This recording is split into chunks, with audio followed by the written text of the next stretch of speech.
کمرے کی بوجھل فضا میں سفیدی کی پہلی مدھم کرن دستک دینے لگی تھی، ستارے رخصت ہو رہے تھے اور نماز کا وقت ہو چکا تھا۔ یارم نے ایک تھکا ہوا رخ بدلا اور خاموشی سے وضو کے لیے قدم بڑھا تھی۔ ایزل ساکت کھڑی سے دیکھتی رہی۔ وہ جانتی تھی کہ یارم چاہے کتنے ہی گہرے کرب یا دکھ میں کیوں نہ ہو، وہ اس فریضے کو قضا نہیں کرتا۔ اس کی زندگی میں یہ پابندی ایک ایسی ٹھوس حقیقت تھی جسے ایزل نے ہمیشہ قدر کی نگاہوں سے دیکھا تھا، مگر آج اس کے دل میں صدمے کی جو دیوار کھڑی تھی اس نے ہر نقش دھندلا کر دیا تھا۔ کچھ دیر بعد وہ باہر نکلا تو پانی سے شفاف قطرے اس کے چہرے اور ہاتھوں سے اب بھی ٹپک رہے تھے۔ کمرے کی خاموشی میں ان قطروں کی فرش پر گرنے کی ہلکی سی چاپ بھی ایزل کے اعصاب پر ضرب لگا رہی تھی۔ یارم نے ایزل کی جانب دیکھنا بھی گوارا نہ کیا، جیسے اس وقت وہ صرف اپنے رب کی حضور پیش ہونے کے لیے خود کو تیار کر چکا ہو۔ اس نے ایک لمحے کے لیے توقف کیا، پھر اپنی سپاٹ اور بوجھل آواز میں ایزل کی سمت دیکھا۔ جائے نماز کہاں ہے؟ اس کا سوال مختصر مگر ایک حکم کی طرح فضا میں گونجا تھا۔ ایزل نے بنا کچھ کہے الماری کی جانب قدم بڑھایا اور ایک نفیس جائے نماز نکال کر خاموشی سے اس کی طرف بڑھا دی۔ یارم نے اسے تھاما تو ایک لمحے کے لیے اس کے پوروں نے ایک دوسرے کو چھوا، مگر اس لمس میں وہ پرانی حدت غائب تھی، صرف ایک یک بستہ بگان کی باقی رہ گئی تھی۔ یارم نے جائے نماز بچھائی اور قبلہ روح ہو کر نیت باندھ لی۔ ایزل نے اسے دیکھا جو اب دنیا و مافیا سے بے خبر اپنے خالق کے سامنے جا کھڑا ہو چکا تھا۔ یارم کے ساتھ رہتے ہوئے وہ خود بھی نماز کی حد درجہ پابند ہو چکی تھی۔ یہ اس کی زندگی کی وہ اہم ترین تبدیلی تھی جس کا سہرا یارم کے سر جاتا تھا۔ اس نے ایک گہرا سانس لیا اور خود بھی وضو کے لیے قدم بڑھا دیا۔ جب وہ وضو کر کے لوٹی تو یارم سجدے میں گرا ہوا تھا۔ اس کی پشت پر کی لرزش بتا رہی تھی کہ وہ اس وقت اپنے رب سے کوئی بہت بڑی فریاد کر رہا ہے۔ شاید وہ سچائی کا بوجھ اکیلا نہیں اٹھا پا رہا تھا۔ ایزل نے مصلی بچھایا اور یارم کے پیچھے کھڑی ہو گئی۔ ایک ہی چھت کے نیچے ایک ہی رب کے سامنے سربسجود ہونے والے یہ دو وجود اس وقت دل کے کتنے مختلف اور دور دراز جزیروں پر آباد تھے۔ یہ صرف وہ خدا ہی جانتا تھا جس کی پکار پر وہ دونوں لبیک کہہ چکے تھے۔ نماز کے بعد وہ خاموشی کسی گہرے سناٹے کی مانند تھی جس میں صرف سانسوں کی آواز سنائی دے رہی تھی۔ یارم نے جائے نماز طے کی اور ایک نگاہ غلط انداز ایزل پر ڈالے بغیر کمرے سے باہر نکل گیا، جیسے اس چار دیواری میں اب اس کا دم گھٹ رہا ہو۔ ایزل وہیں مصلی پر بیٹھی رہی۔ اس کی آنکھیں بھی اب اس کے دروازے پر جمی تھی جہاں سے اس کا مان رخصت ہوا تھا۔ فجر کی روشنی میں اب پوری طرح کمرے میں پھیلنے لگی تھی، مگر ان دونوں کے درمیان پھیلی دھند کو چھٹنے میں ابھی شاید صدیاں درکار تھیں۔ یارم کے کمرے سے نکلنے کے چند سیکنڈز تک وہ وہیں مصلی پر ساکت بیٹھی رہی، پھر اچانک اس کے اندر بے چینی کی ایک ایسی شدید لہر اٹھتی کہ وہ تڑپ کر اٹھی اور تیز قدموں سے باہر کی جانب لپکی۔ اپنے دوپٹے کے پلو کو سر سے لاپرواہی سے کھولتے ہوئے وہ بجلی کی رفتار سے ہال کی طرف نکلی تھی۔ یارم ابھی کمرے سے نکل کر ہال تک پہنچا تھا کہ پیچھے سے ایزل کی تیکھی آواز نے اسے قدم روکنے پر مجبور کر دیا۔ جا رہے ہیں مجھے چھوڑ کر؟ تو پھر ہمیشہ کے لیے جائیے، مجھے طلاق دے کر جائیں۔ ایزل کے ان الفاظ نے فضا میں زہر گھول دیا تھا۔ یارم کے ماتھے پر غصے کی لہر بل پڑ گئے تھے۔ اس کی سرخ ہوتی آنکھیں یکدم غصے میں بدل گئی تھی۔ اس نے مڑ کر ایک جاو جلال کے ساتھ اسے دیکھا تھا۔ شٹ اپ، اگر زبان سے ایک لفظ اور نکالا تو کھینچ کر دوں گا تمہیں۔ یارم کا لہجہ دبا ہوا مگر انتہا درجے کا سخت تھا۔ ہاتھ اٹھائیں گے مجھ پر؟ ایزل نے چیلنجنگ انداز میں اپنا چہرہ آگے کیا تھا۔ بالکل ہاتھ اٹھاؤں گا۔ جب عورت مقدس رشتے کا احترام کرنا بھول جائے تو اسے راہ راست پر لانے کے لیے ہاتھ اٹھانا لازم ہو جاتا ہے۔ فجر کے اس پرنور وقت میں کس طرح بےہودہ بات کی ہے تم نے؟ شرم نہیں آئی تمہیں؟ نہیں آئی شرم۔ جب آپ جا رہی ہیں تو پوری طرح سے سارے رشتے توڑ کر جائیں۔ ایزل کی آواز میں چیخ نمایاں تھی۔ پلیز ایزل، یہاں کوئی ٹی وی سیریل نہیں چل رہا۔ میاں بیوی کا رشتہ اتنی آسانی سے نہیں ٹوٹتا۔ اس وقت میرا یہاں سے جانا بھی بہتر ہے۔ اگر میں رکا تو ہمارے درمیان بہت سی ایسی باتیں ہو جائیں گی جن کا ہم کبھی مداوا نہیں کر سکیں گے۔ یارم اب بھی اپنی سمجھدار اور سنجیدگی کو برقرار رکھے ہوئے تھا۔ وہ اپنی آواز کو دھیما رکھنے کی کوشش کرتا رہا تاکہ گھر کا سکون برباد نہ ہو۔ مجھے آپ سے کوئی بات نہیں کرنی، آپ بس مجھے اس رشتے سے آزاد کر دیں۔ ایزل کی آواز اب مزید بلند ہو چکی تھی، جبکہ یارم نہایت تمیز کی اور دبی آواز میں اسے خاموش کروانے کی کوشش کر رہا تھا۔ یہ اس کی پختہ شخصیت کی نشانی تھی کہ وہ جذبات میں آ کر لابالی نہیں ہو رہا تھا۔ شش، آہستہ بولو، پاگل ہو گئی ہو؟ کوئی سن لے گا۔ یارم نے اسے ٹوکا تھا تو سن لے، مجھے اب کوئی فرق نہیں پڑتا۔ ایزل کی ضد اپنی انتہا پر تھی۔ مگر مجھے فرق پڑتا ہے۔ ریلیکس ہو جاؤ، میں بعد میں آ کر تم سے بات کروں گا۔ فی الحال یہ وقت ٹھیک نہیں ہے، اس وقت کو گزر جانے دو۔ پاگل مت بنو، جذبات سے رشتے سلجھتے نہیں بلکہ مزید الجھ جاتے ہیں۔ ایزل کی آواز اس قدر بلند تھی کہ ایزل کے والدین جو پوری رات بے چینی میں جاگتے رہے اور انتظار میں تھے کہ شاید صبح ہونے تک معاملہ سلجھ جائے، اپنے کمرے سے باہر نکل آئے۔ فجر کے وقت اس طرح بلند آوازیں سن کر اس کے ڈرے ہوئے چہروں نے بتایا تھا کہ مسئلہ سلجھنے کے بجائے مزید الجھ چکا ہے۔ وہ دونوں تیز قدموں کے ساتھ ہال کی جانب بڑھ رہے تھے۔ کچھ نہیں بچا ہمارے رشتے میں، کچھ بھی نہیں ہے، اور اس رشتے کو فضول میں گھسیٹنے کا اب کوئی فائدہ نہیں ہے۔ میں آپ کی ہر بات سہ لوں مگر یہ برداشت نہیں کر پا رہی کہ آپ دل میں کوئی اور تھا۔ وہ اب بے اختیار سے انداز میں چلائی تھی۔ چپ کرو کم عقل لڑکی، ایزل کی ماں نے تڑپ کر آگے بڑھتے ہوئے اسے کندھوں سے پکڑ کر بری طرح جھنجھوڑ ڈالا تھا۔ ان کے چہرے پر خوف اور شرمندگی کے ملے جلے تاثرات تھے کہ فجر کے اس مقدس وقت میں ان کی بیٹی کس قدر پست ظرفی کا مظاہرہ کر رہی ہے۔ السلام علیکم، کیسے ہو بیٹا؟ ایزل کے والد افضل خان نے آگے بڑھ کر یارم کو اپنے بازوں کے حصار میں لیتے ہوئے گلے سے لگایا تھا۔ وہ اپنی شفقت اور نرمی سے حالات کی اس سنگینی کو کم کرنے کی کوشش کر رہے تھے جو ایزل کی بدتمیزی نے پیدا کر دی تھی۔ مجھے چپ مت کروائیں، یہ میرا رشتہ ہے اور مجھے اپنے حساب سے اس کو ختم کرنے دیں۔ ایزل اپنی ماں کے سامنے بھی اسی طرح چلائی۔ صبح کے اس گہرے سناٹے میں اس کی آواز کی گونج دیواروں سے ٹکرا کر واپس آ رہی تھی جس نے گھر کے وقار کو داؤ پر لگا دیا تھا۔ جی الحمدللہ، میں بالکل ٹھیک ہوں، آپ سنائیں آپ کیسے ہیں؟ یارم نے ایزل کے زہریلے لہجے اور شور و غل کو مکمل طور پر نظر انداز کرتے ہوئے نہایت تہذیب سے اپنے سسر کے سلام کا جواب دیا۔ اس کا یہ ضبط افضل خان کی نظروں میں اس کا وقار مزید بلند کر گیا تھا۔ چپ کر جا احمق لڑکی، تم سنبھالو گی اپنے رشتے کو؟ ایزل کی ماں نے دانت پیستے ہوئے دبے دبے لہجے میں سے ڈانٹا۔ اب اگر دوبارہ توڑنے کی بات کی تو میں تمہارا منہ توڑ کر رکھ دوں گی۔ دماغ خراب ہو گیا ہے تمہارا؟ حواس ٹھکانے رکھو اپنے۔ ایزل کی ماں کا غصہ اب جوالا مکھی کی طرح پھٹنے کو تیار تھا، جبکہ دوسری طرف یارم کی خاموشی اور سنجیدگی ایزل کی ہر چیخ پر بھاری پڑ رہی تھی۔ حال کی فضا تناؤ اس قدر بڑھ چکا تھا کہ سانس لینا بھی محال محسوس ہو رہا تھا۔ ایزل بیٹا خاموش ہو جاؤ اب، اس کے بابا افضل خان نے نہایت سخت لہجے اور تنبیہی نظروں سے اس کی جانب دیکھتے ہوئے کہا تھا، جس میں چھپی خفگی ایزل کو خاموش کروانے کے لیے کافی تھی۔ یارم بیٹا آپ ہمارے ساتھ ہمارے کمرے میں چلیں، وہاں بیٹھ کر آرام سے بات کرتے ہیں۔ ایسے اچانک آپ نہیں جا سکتے، ناشتہ کر کے جائیے گا۔ افضل خان نے بگڑتے ہوئے حالات کو سنبھالنے کی ہر ممکن کوشش کی۔ ان کے لہجے میں یارم کے لیے بے پناہ عزت اور اپنائیت تھی۔ نہیں انکل، شکریہ، انشاءاللہ میں بعد میں آ جاؤں گا، اس وقت میرا یہاں سے جانا ہی بہتر ہے۔ یارم نے اپنی وزاداری برقرار رکھتے ہوئے انکار کیا تھا۔ نہیں جا سکتے آپ، ایسے مجھے آزاد کر کے جائیں گے۔ ایزل ایک بار پھر سے اپنے ہوش و حواس کھو کر چلائی تھی۔ یارم نے اب کی بار اپنے غصے سے بھری نظروں سے اسے دیکھا تھا۔ اس کی آنکھوں میں لہراتی سرخی ایزل کے وجود کو تھرا گئی تھی۔ کچھ دیر کے لیے اپنی زبان بند کر لو گی تو شاید تمہارا دماغ کام کرنا شروع کر دے۔ سمجھ بھی آ رہا ہے کہ کیا بول رہی ہوں؟ بے وقوف لڑکی۔ لاکھ سب کے باوجود یارم کا لہجہ اس بار حد درجہ سخت اور کرخت ہو چکا تھا۔ بیٹا تم صبر سے کام لو، اس لڑکی میں عقل کی بہت کمی ہے۔ ایزل کی ماں نے غصے سے اپنی بیٹی کی جانب دیکھا اور پھر یارم کے سر پر بڑی محبت اور شفقت سے ہاتھ رکھا۔ انہیں تو اب تک یارم سے ڈھنگ سے ملنے کا موقع بھی نہیں ملا تھا۔ اس سے پہلے ہی ایزل نے تماشا کھڑا کر دیا تھا۔ آنٹی پلیز مجھے اس وقت جانے دیں، اگر میں یہاں رکا تو یہ چپ نہیں کرے گی، اور اگر یہ اسی طرح بولتی رہی تو مسئلہ مزید خراب ہو جائے گا۔ یارم حقیقت پسندی سے کام لے رہا تھا۔ وہ یہاں سے فوراً نکل جانا پسند چاہتا تھا، کیونکہ اس وقت اس کے دل و دماغ میں ایک ایسی جنگ چڑھی ہوئی تھی جسے سنبھالنا خود اس کے لیے مشکل ہو رہا تھا۔ اس تمام تر اشتعالات کے باوجود وہ عقل مندی سے اس رشتے کو سلجھانے کی کوشش میں لگا تھا۔ وہ بچپن سے اپنے بابا سے یہ بات سنتا آیا تھا کہ مشکل وقت میں مرد کا صبر کسی بہت بڑی مصیبت کو ٹال دیتا ہے۔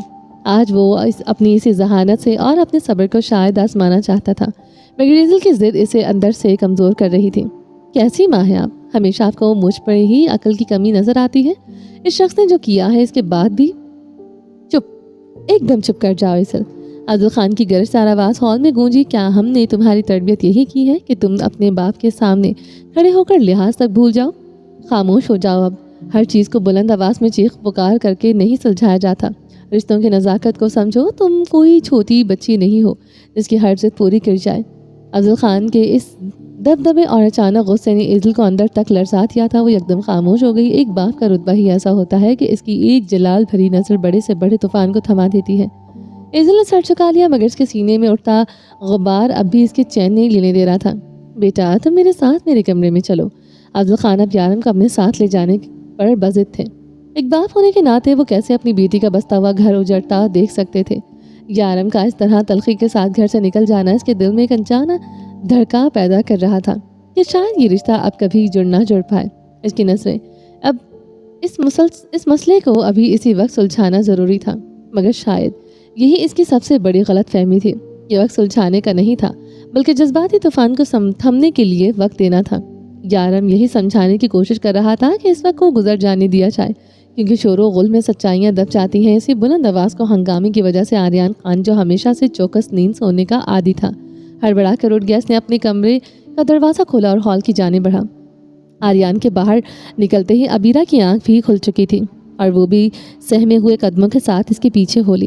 دوسری جانب روشانے بھی اس کی غیر معمولی شور کی وجہ سے اپنا دروازہ کھول چکی تھی اور حیرت زدہ نظروں سے اس منظر کو دیکھ رہی تھی۔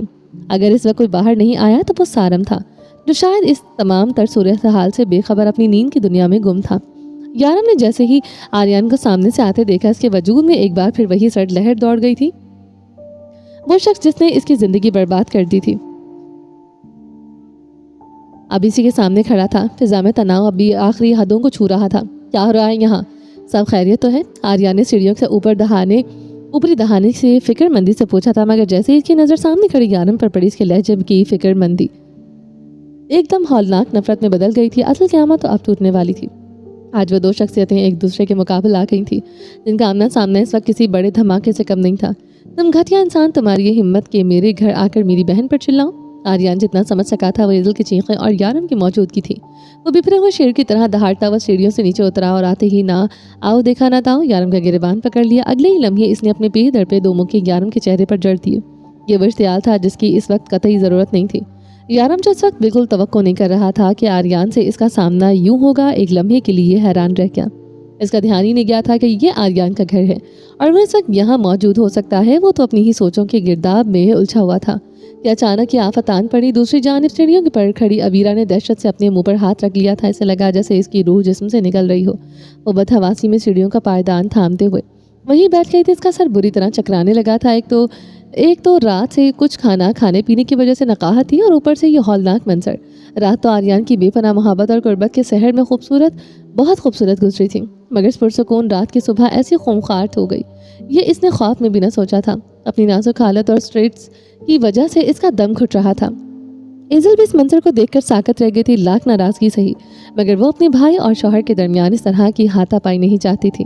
افضل خان اور ان کی بیگم تو ہکے بکے رہ گئے تھے۔ وہ بدحواسی میں انہیں چھڑوانے کی کوشش کرنے لگی۔ آریان، ہوش کے ناخن لو، یہ کیا کر رہے ہو؟ افضل خان گرجے، اس میں گھٹیا انسان کو زندہ نہیں چھوڑوں گا۔ اس کی جرات کیسے ہوئی میرے گھر میں قدم رکھنے کی؟ آریان غصے سے پاگل ہو رہا تھا۔ یارم اس کے اچانک حملے کی وجہ سے اپنا توازن برقرار نہ رکھ سکا اور پیچھے موجود صوفے پر جا گرا۔ آریان اس کے اوپر جھکا، اب بھی مکوں کی بارش کر رہا تھا، مگر یہ سب کب تک چل سکتا تھا؟ یارم بے شک اس حملے کے لیے تیار نہیں تھا، مگر وہ ایک تربیت یافتہ پولیس آفیسر تھا۔ اگلے ہی لمحے اس نے پوری قوت سے پاؤں مارتے ہوئے آریان کو دھکا دیا، جس سے وہ دور جا گرا۔ اب باری یارم کی تھی۔ جیسے ہی آریان زمین پر گرا، یارم اس رکاب کی طرح جھپٹا اور مکوں کی بارش شروع کر دی۔ دونوں ہی جاندار اور مضبوط شخصیت کے مالک تھے۔ ایک پولیس کی سخت تربیت کا نچوڑ تھا تو دوسرا باقاعدگی سے جم کرنے اور خود کو فٹ کر رکھنے کے لیے مشہور تھا۔ دونوں کے جاندار مکوں کا نتیجہ یہ نکل رہا تھا کہ دونوں کے جبڑوں سے خون رسنے لگا تھا۔ پورے ہال میں گوشت پر پڑنے والے مکوں کی آوازیں گونج رہی تھی۔ خدا کے لیے چھوڑ دے آریان بھائی، یارم رک جائیں۔ ایزل کی دیوانہ وار چلا رہی تھی، جبکہ سیڑھیوں پر بیٹھی عبیرہ کا سر چکرانے لگ رہا تھا اور اس کا لرزتا ہوا جسم کسی بھی وقت ساتھ چھوڑنے کو تیار تھا۔ گھٹیا ہو تم بھی مجھے گھٹیا کہہ رہے ہو؟ یارم کی آواز میں مہینوں کا وہ کرب تھا، وہ تڑپ، وہ وحشت بول رہی تھی جو عبیرہ کو کھونے کے بعد اس کے سینے میں دفن تھی۔ انسان جب زخموں کو ضبط کے لبادے میں چھپا لیتا ہے تو اس کا یہ مطلب نہیں ہوتا کہ وہ بھر گئے، بلکہ ایک ایسا لاوا بن جاتے ہیں جنہیں اگر چھیڑا جائے تو تباہی مقدر بن جاتی ہے۔ یارم خان لاہو بالی نہیں تھا، وہ جذباتی نہیں تھا، بلکہ رشتوں کی قدر کرنے والا واہوار مرد تھا۔ مگر اس کے سینے میں بھی تو ایک دل دھڑکتا تھا جس میں عبیرہ کی پاکیزہ محبت کی خوشبو رچی بسی تھی۔ اس دل کی کرچیاں کرنے والا آریان خان آج اس کے عین سامنے تھا، جس کی وجاہت اور تیکھا غصہ اس کی پہچان تھے۔ یہ دونوں قداور اور پرکشش مرد، جس کی مردانہ وجاہت کسی کو بھی متوجہ کرنے کا حق رکھتی تھی، اس وقت ایک خونی منظر کا حصہ بنے ہوئے تھے۔ یارم کے صبر کا پیمانہ لبریز ہو چکا تھا۔ اس نے ایک جھٹکے سے اپنی شرٹ کے نیچے بندھی بیلٹ سے وہ سروس پسٹل نکالا جو ہمیشہ اس کی حفاظت کے لیے ساتھ رہتا تھا۔ ہال میں موجود ہر شخص کی سانس حلق میں اٹک گئی جب یارم نے پسٹل کا ٹریگر کھینچتے ہوئے اسے براہ راست آریان کے سینے پر تان لیا۔ نہیں، خدا کا واسطہ ہے رک جائیں۔ اس مچی ہوئی دہائی کے پیچھے ایک تھکی ہوئی مریض سی آواز ابھری۔ نہ جانے اس نازک وجود نے اتنی ہمت کہاں سے آئی کہ وہ سیڑھیوں سے گرتی پڑتی بدحواسی میں نیچے پہنچی۔ نہیں، میں آپ کے آگے ہاتھ جوڑتی ہوں، ایسا مت کریں۔ یہ محض ایک آواز نہیں تھی، یہ یارم کی کبھی کل کائنات تھی۔ یارم کا ہاتھ فضا میں ساکت رہ گیا تھا، وہ جیسے تیسے جی پتھر کا ہو گیا تھا۔ اس کی دہکتی نظریں سامنے کھڑے چہرے پر جمی تھی جسے وہ اپنی یادوں کے بند کمروں میں سنبھالے ہوئے تھا۔ ابیرہ اس وقت بالکل بھی ٹھیک نہیں لگ رہی تھی۔ اس کا دوپٹہ سر پر نہیں تھا کیونکہ وہ جلدی میں کمرے سے نکلی تھی۔ سیاہ بال شانوں پر بکھرے ہوئے تھے اور ہلکے رنگ کے نائٹ سوٹ میں اس کی گندمی رنگت اجڑی سی لگ رہی تھی۔ وہی سحر انگیز معصوم چہرہ جس پر یارم کی پہلی نظر میں فدا ہوا تھا آج التجا لیے اس کے سامنے کھڑا تھا۔ یارم کی آنکھوں کے کئی رنگ بدلے، حیرت، دکھ اور صدمہ، اور پھر ایک ناقابل بیان ذیت۔ اسے یقین نہیں آ رہا تھا کہ ابیرہ کی خاطر اس نے اپنی زندگی داؤ پر لگا دی تھی۔ وہ آج اسی مجرم کے دفاع میں اس کے سامنے ہاتھ جوڑ کر کھڑی ہے جس نے اسے اغوا کیا تھا۔ یارم کا پستل تھاما ہوا ہاتھ ہلکا سا لرزا، مگر اس کی نظریں ابیرہ کے مرجھائے ہوئے چہرے سے ہٹ نہیں رہی تھی۔ یارم کے وجود میں ایک زلزلہ سا برپا تھا۔ یہ کیا تھا جو اس لمحے محسوس کر رہا تھا؟ کیا یہ وہی پرانی محبت تھی جس کی راگ سے وہ اپنا دامن جھٹک چکا تھا؟ اسے تو گمان تھا کہ اس نے تڑپ سے پیچھا چھڑا لیا ہے۔ اسے تو لگا تھا کہ اس نے ایزل کے ساتھ اپنے نئے رشتے کو پورے دل سے قبول کر لیا ہے۔ تو پھر یہ کیا تھا؟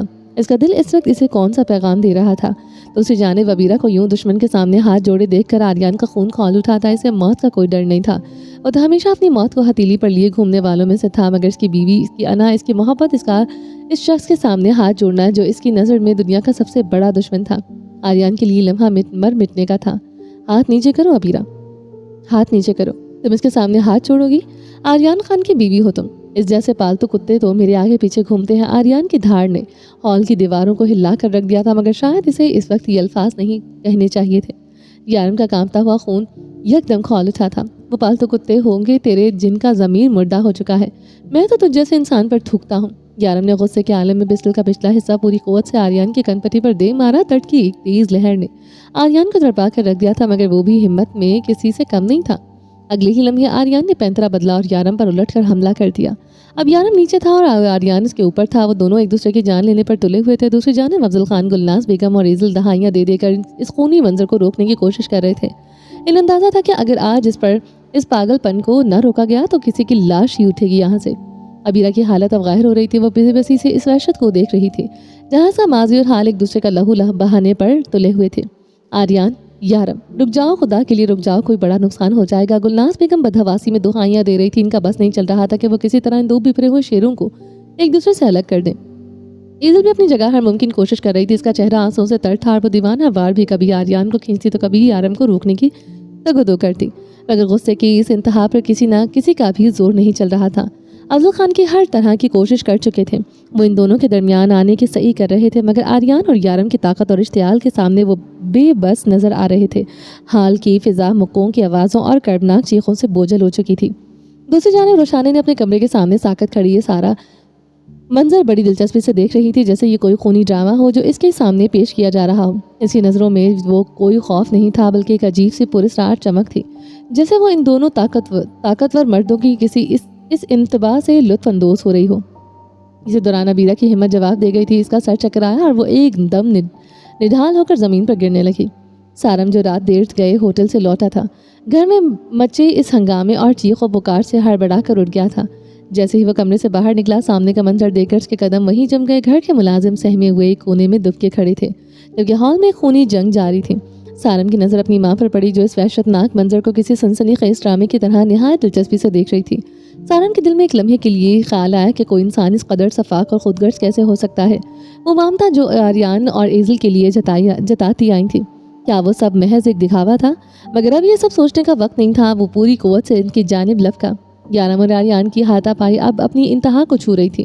نفرت اور انتقام کی آگ میں جلے یہ دو مرد ایک دوسرے کا وجود مٹانے پر تلے تھے۔ اس سے پہلے کہ سارم ان دونوں کو الگ کر پاتا، گھتم گھتا ہوتے ہوئے اچانک کسی کا ہاتھ پستول کے ٹریگر پر پڑا اور ایک زوردار دھماکے کے ساتھ گولی نکل گئی۔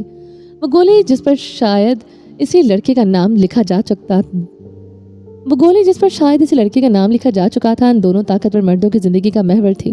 وہ ہستی جس کے لیے وہ دونوں جان بھی دے سکتے تھے اور جان لے بھی سکتے تھے۔ وہ گولی پوری رفتار سے فضا کو چیرتی ہوئے سیدھی ابیرہ کے نازک سینے میں جا کر پیوست ہو گئی تھی۔ ہال میں ایک پل کے لیے موت جیسی خاموشی چھا گئی تھی۔ ایسا ان دونوں سے کوئی نہیں چاہتا تھا، تو وہ ایک دوسرے کی جان کے دشمن تھے، مگر تقدیر نے اپنا سب سے ہولناک مہرہ چل دیا تھا۔ گلناز بیگم اور ایزل کے ہاتھوں نے بڑے ساختہ اپنے منہ ڈھانپ لیے تھے۔ افضل خان اپنا دل تھام کر وہیں ڈھیر ہو گئے۔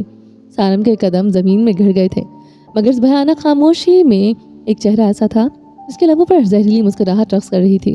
روشان اس کی آنکھوں کی چمک بتا رہی تھی کہ وہ کتنی شفاق اور بے رحم عورت ہے۔ اس کی برسوں کی بددعائیں جیسے آج قبول ہو گئی تھیں۔ اس نے اپنی آنکھوں سے ابیرہ کو لہو لہان ہوتے دیکھ لیا تھا۔ وہ تو بھلا خوش کیوں نہ ہوتی۔ ملازموں کے فلک شگاف چیخیں ہال میں گونج رہی تھیں۔ یارم جس وقت آریان کے اوپر تھا، گولی چلنے کی آواز اور ابیرہ کو گرتا دیکھ کر بدحواس ہو گیا تھا۔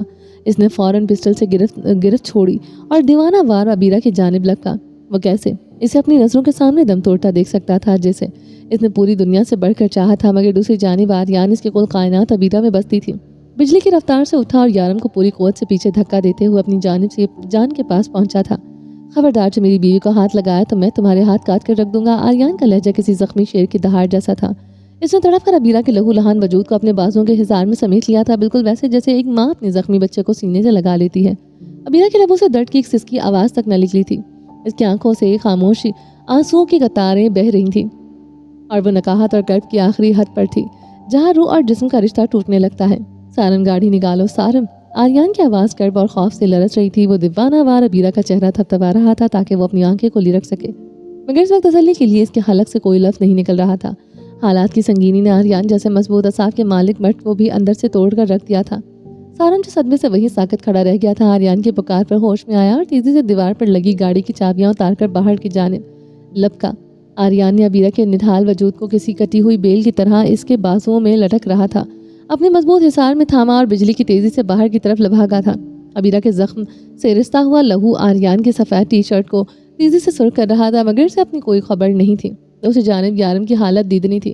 اسے لگ رہا تھا جیسے ابیرہ کے ساتھ ساتھ اس کی اپنی بھی جان نکل رہی ہے۔ وہ جیتے جی مر رہا ہے۔ وہ دیوانہ وار آریان کے پیچھے لپکا، چاہے کچھ بھی ہوتا ہے ہو جاتا۔ وہ ہسپتال تک جانے کا پورا ارادہ رکھتا تھا اور بس لڑکی کو اس حال میں کیسے چھوڑ دیتا جس کی زندگی اس وقت ایک باریک دھاگے سے لٹکی ہوئی تھی۔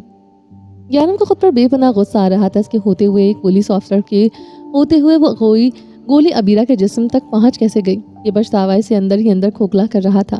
افضل خان، گلناز بیگم اور ایزل بھی بدحواسی میں دوسری گاڑی کی طرف بھاگے تاکہ ان کے پیچھے ہسپتال پہنچ سکے۔ اس پورے ہنگامے اور افراتفری میں اگر کوئی اپنی جگہ سے نہیں ہلا تھا تو وہ روشانی تھی۔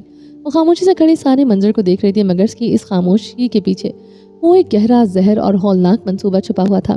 اس کی نظریں دور جاتی ہوئی گاڑیوں پر جمی تھیں اور دماغ میں نفرت کی نئی کڑیاں جڑ رہی تھیں۔ تبریز خان اپنے معمول کے مطابق گھر کے وسیع اور پرکشش ہال میں لگی بڑی اسکرین کے سامنے بیٹھا نیوز سن رہا تھا۔ رات کا پچھلا پہر ان سب پر بہت بھاری گزرا تھا، جس کی تھکن اور بوجھل پن ابھی تک فضا میں محسوس کیا جا سکتا تھا۔ ابیرہ کے جانے کے بعد سے تو ویسے ہی موت کے جیسی خاموشی چھائی رہتی تھی۔ بس ناشتے کی میز پر ہی کچھ بہتر محسوس ہوتا تھا، مگر آج تو خاموش ٹیبل پر ہی منہ چڑھا رہا تھا۔ ماہد اپنا ناشتہ کمرے میں منگوا چکا تھا اور سرسری سا کھا کر اپنے امتحان کا پہلا پرچہ دینے کے لیے رخصت ہو گیا تھا۔ گھر سے جاتے ہوئے ماہد کا پہلا سوال سلیم کے بارے میں تھا، جس پر تبریز خان نے اسے تسلی دی تھی کہ اسے اس کے کیے کی سزا مل چکی ہے اور اب کبھی ان کے سامنے نہیں آئے گا۔ مگر سلیم کو سلاخوں کے پیچھے بھیجنے کا فیصلہ ماہد کو اندر ہی اندر جھلسا رہا تھا۔ وہ باپ کے احترام میں خاموش تو ہو گیا تھا، مگر اس کے ماتھے پر موجود شکنیں بتا رہی تھی کہ وہ اس ادھورے انصاف سے مطمئن نہیں ہے۔ دوسری جانب اروپ گھر کی اس کشیدہ ہوا ہوا سے سخت پریشان تھی۔ سٹریس کے بڑھتے ہوئے لیول نے اس کی طبیعت کو مزید ناساز کر دیا تھا۔ تبریز خان نے بڑی محبت سے اسے خود دوا کھلائی اور آرام کرنے کے لیے کمرے میں لٹا دیا، کیونکہ وہ جانتے تھے کہ اگر اروپ جاگتی رہی تو سوچوں کے بھنور سے اسے مزید اذیت میں مبتلا کر دیں گے۔ تبریز خان اب اکیلا بیٹھا چائے کے سپ لے رہا تھا اور اس کا ارادہ آج آفس لیٹ جانے کا تھا، مگر اسی دوران ان اروپ کے کمرے میں بجتی موبائل کی گھنٹی سے اسے بیدار کر دیا تھا۔ وہ فون ہاتھ میں تھامے دھیمے قدموں سے باہر آئی تھی۔ سفید رنگ کے سادہ مگر باوقار سوٹ میں اس کی شخصیت اس وقت بھی تبریز کے دل میں تار چھیڑ گئی تھی۔ اس نے ایک بھرپور مسکراتی نظر اپنی شریک ہاتھ پر ڈالی۔ اٹھ گئی خانم؟ میں نے کہا تھا میں ابھی آرام کرو، تبریز خان نے محبت پاش لہجے میں کہا۔ اروپ نے خاموشی سے فون اس کی طرف بڑھا دیا تھا۔ آپ کا فون بار بار آ رہا تھا، مجھے لگا شاید کوئی ضروری کال ہو، اسی لیے لے آئی۔ میں اپنا فون بیڈ روم میں ہی بھول گیا تھا۔ تبریز خان نے اس کے ہاتھ سے فون لیا، مگر کال کاٹ چکی تھی اور اسکرین پر صرف وال پیپر چمک رہا تھا۔ کس کا فون تھا؟ اس نے سرسری سا پوچھا۔ وہ اسکرین کو ان لاک کرنے لگا۔ اس سے پہلے کہ وہ اس انجان نمبر کے بارے میں کچھ سوچ پاتا، اس کی شناخت کر پاتا، موبائل کے اسکرین پر وہی نمبر دوبارہ جگمگا اٹھا تھا۔ تبریز خان نے بغیر سوچے سمجھے اروپ سے سرسری بات کرتے ہوئے کال ریسیو کی اور فون کان سے لگایا۔ دوسری جانب ایک مہیب اور گہری سرگوشی تھی، ایسی خاموشی جو عام طور پر کسی بڑے طوفان کی آمد کا پتہ دیتی ہے۔ تبریز خان نے ایک لمحے کے لیے انتظار کیا، ایسے لگا شاید سگنل کا کوئی مسئلہ ہوگا، مگر سناٹے میں اسے کسی کے بھاری اور لرزتے ہوئے سانسوں کی آواز سنائی دینے لگی۔ ہیلو، کون ہے؟